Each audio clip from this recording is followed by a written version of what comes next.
Hi, welcome back to the Ponchak preview. Today is day 27 of our NTI learning, and today is part 2 of your body paragraph. So you guys have worked really hard yesterday to tell your events in order. Hopefully you finished writing the main part, the bones of it, yesterday, and today you can work on adding some life into it. If you're if you're doing that as you go along, that's great. No worries. Today I'm going to talk a little bit about how to make sure you're adding in sensory detail and make sure it's coming alive. So I'm going to spend a little bit of time talking about that, and then I'm going to let you guys get to going.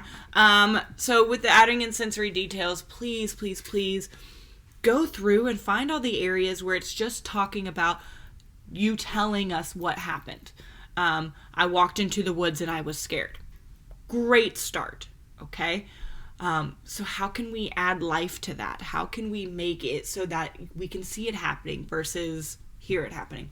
You could say, as I stepped on a branch, the creak echo, or the crispness of it breaking echoed through the woods. Okay, now I can know that it's kind of a scary situation.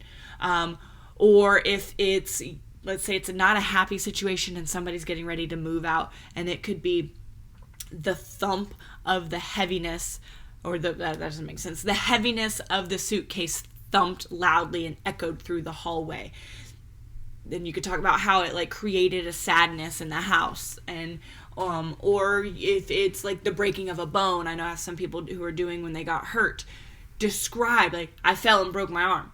Okay, I was on my bike and the pedals or the wheel hit a rock and I went flying over, and the only thing I could do to keep my face from hitting the ground was to extend my arms. Okay, do you see how now I'm describing the situation versus being like, I hit a rock and went over that and I hit my hand? Okay, no. Describe it. Paint a picture with your words.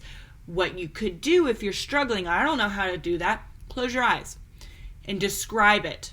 Okay, tell me what you're seeing, what you're smelling, what you're hearing.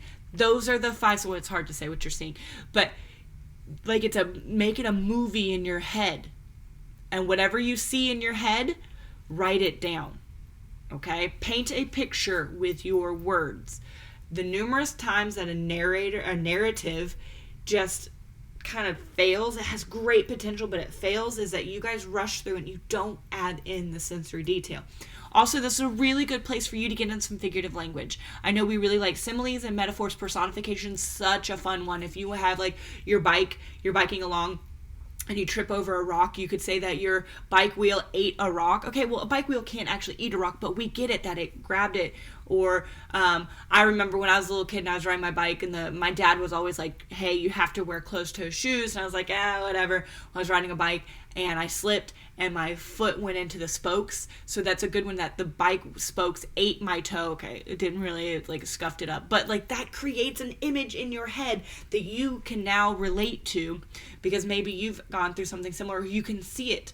So now that you have your body paragraphs written out, go add life to it. Add organs, add lungs, add muscles, add skin. Make it good. Good luck. I'll see you in our Zoom at 1.